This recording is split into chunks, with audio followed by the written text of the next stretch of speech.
Hello again and welcome back for another Brain Coach tip. I'm Jan Bedell, the Little Giant Steps Brain Coach. Thank you for spending your valuable time here at thebraincoachtips.com.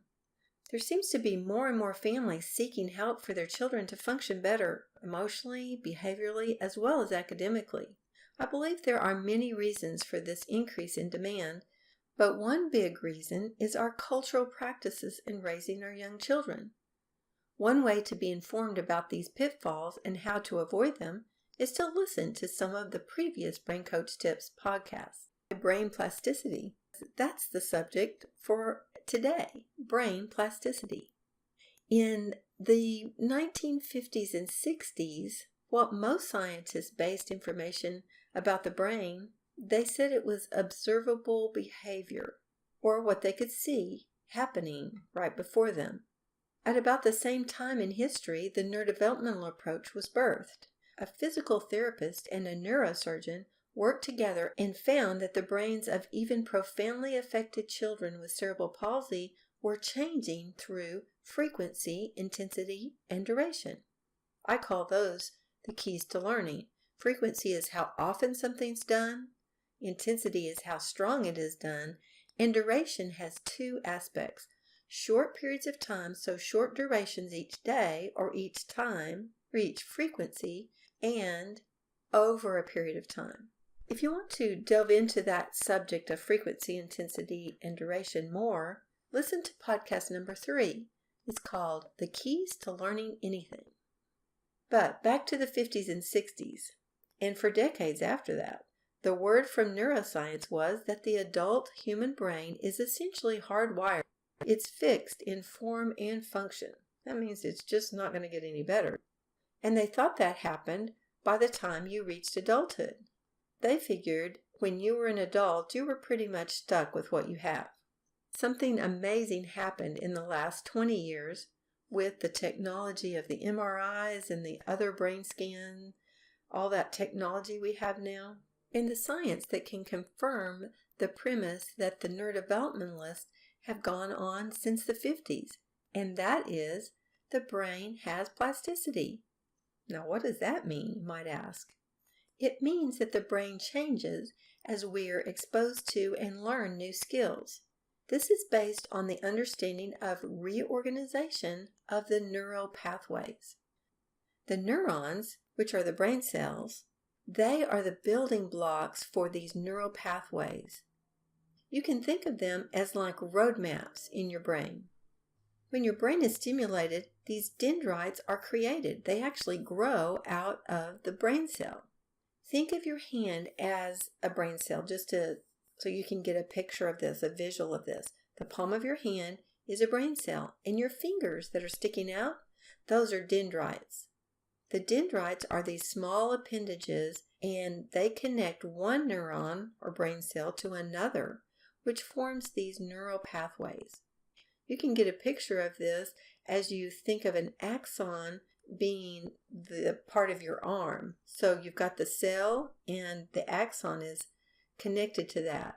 Now put your fingers at the shoulder and imagine the dendrites coming from one hand, coming close to the axon through the dendrites, your fingers, and then moving down your arm through your fingers to contact another cell through those little dendrites on the end of your hand. Do you get the picture of that? This is an illustration of a neural pathway. The dendrites grow and change in the brain when they receive stimulation. The synapses are the electrical signals that jump from one dendrite to an axon of another cell, causing communication between the cells. The new pathway formed by specific stimulation allows for different function to follow them, so that the individual becomes able to master a new skill. With these new pathways, the brain also has new flexibility, since new pathways provide alternate routes to the same destination. This is similar to a roadmap that I referred to a while ago, where you have many choices to get to a destination.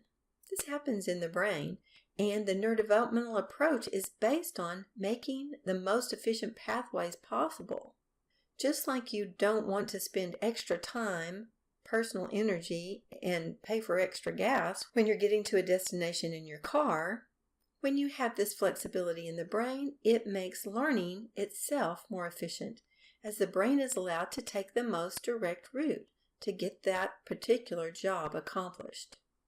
I just thought of another example that maybe you can really relate to. If you think of an infant, maybe 3-4 months old, sitting in an infant seat and just kind of waving their arms, and you put something in front of the child, and because of their immature pathways in their arms and fingers, the child will make many attempts to grab the object, finally making the connection. A 1-year-old can get to it more directly, and a 5-year-old will just reach straight for it without any wasted motion. This is not just because they're older. It's not because maturity has happened. It's because the neural pathways have been formed enough and had enough stimulation to function efficiently. Another example of this interconnected system is the use of the internet. We use that daily, and we often are astounded by the vast and seemingly endless connections we can make. The brain's interconnectedness exceeds the internet by an astronomical number. I'll tell you, we truly are fearfully and wonderfully made by a creator and by the grace of God. You know, the typical brain has approximately 100 billion neurons, and each of those neurons, brain cells, has between 1 and 10,000 electrical connections to other neurons. So that's how many dendrites there are coming off of that cell. If this tremendous growth comes from experiences of an individual, which is what I believe, the question arises, which is the most important to the development of intelligence or functional ability? Your heredity, what you're born with, as far as IQ, or your environment? Many of you are probably familiar with the Suzuki method of teaching musical instruments. Dr. Suzuki is quoted as saying, "Our environment shapes who we are and can stunt or promote our mental development." So the answer to the question, what causes the explosive growth or even the continued growth in the brain, is stimulation. And stimulation comes from what we receive from the environment. It can be either an enriched environment or a deprived environment, and the results show up in the brain.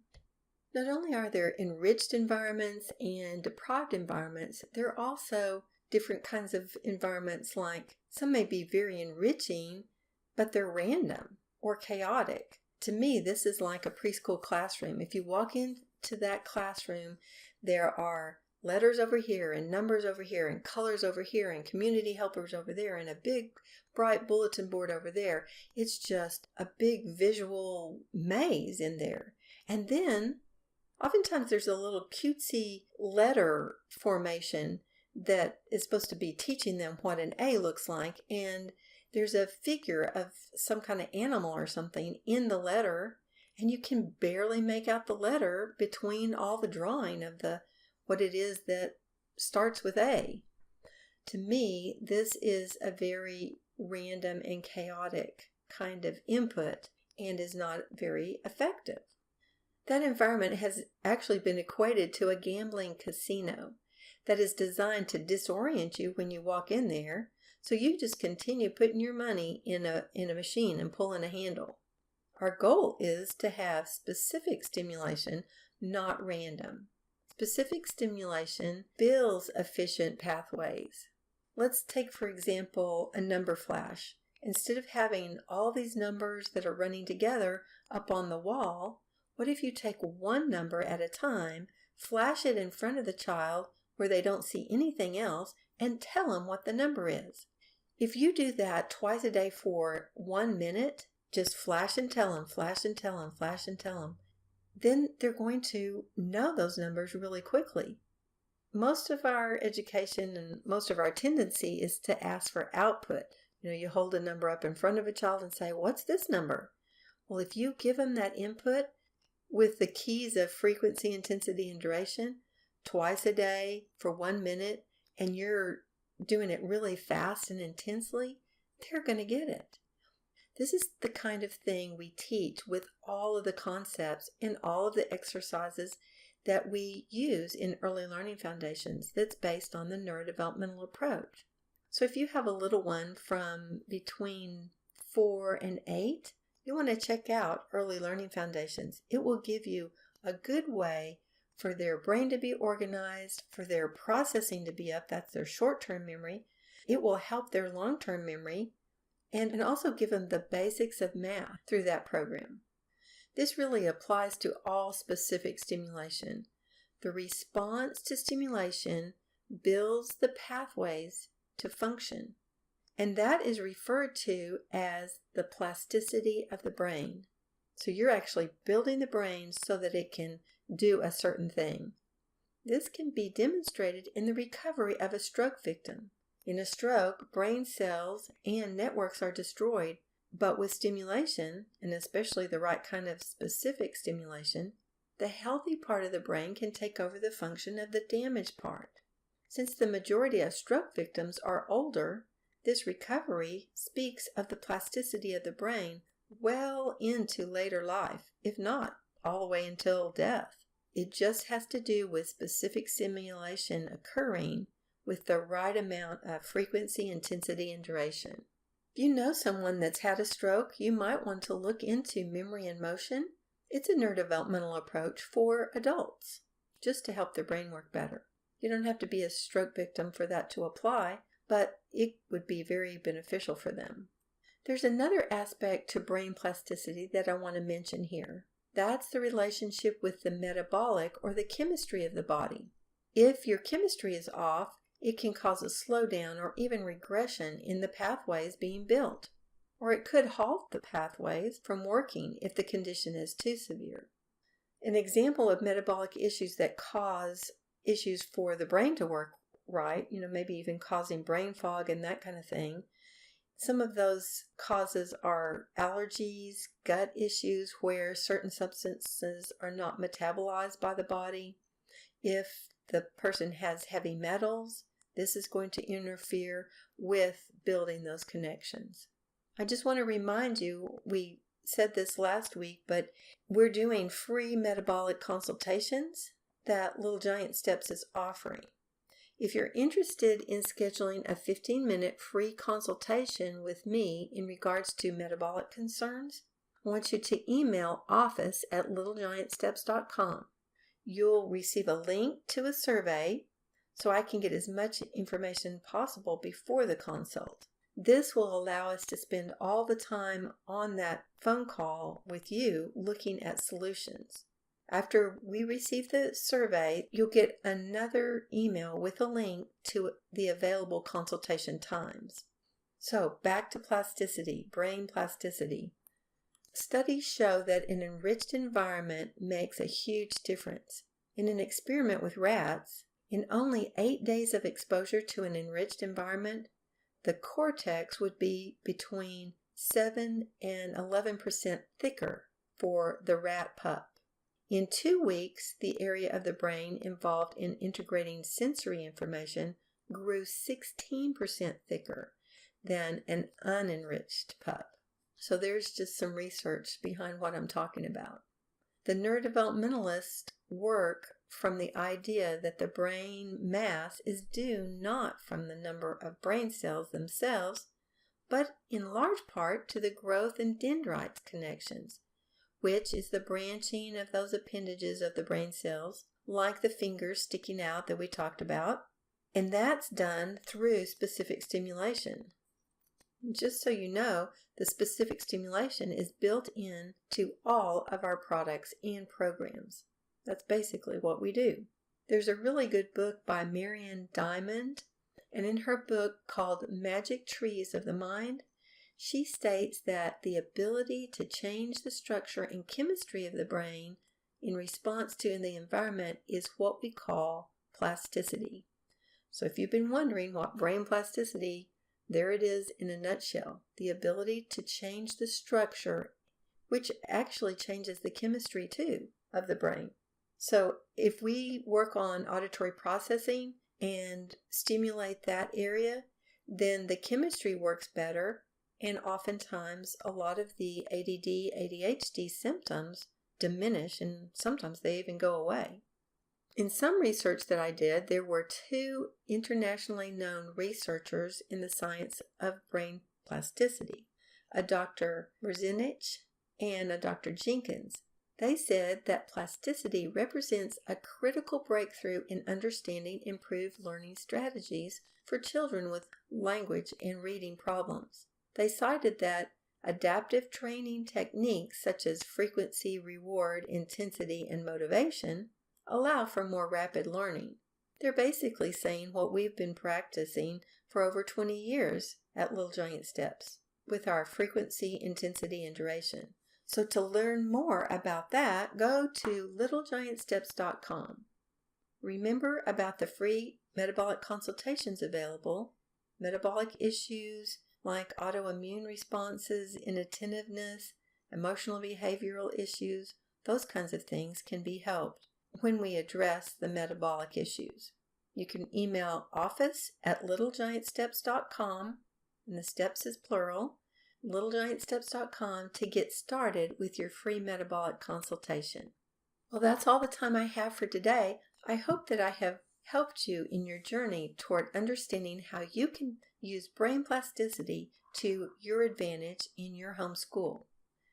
You can also follow me on Pinterest for many ideas that align with the neurodevelopmental approach.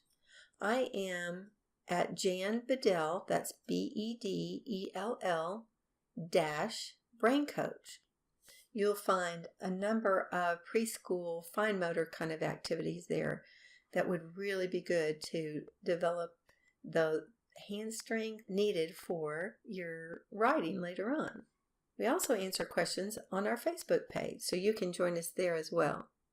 I want to encourage you to stay where you will receive more Brain Coach tips to make life and learning easier. And be sure to visit our sponsor, littlegiantsteps.com. They are dedicated to equipping you as parents so that your children can reach their full potential. Remember, neurodevelopment is a dynamic approach to life at any age, so think differently. The solution is not in the problem. Until next week, it's the Brain Coach signing off.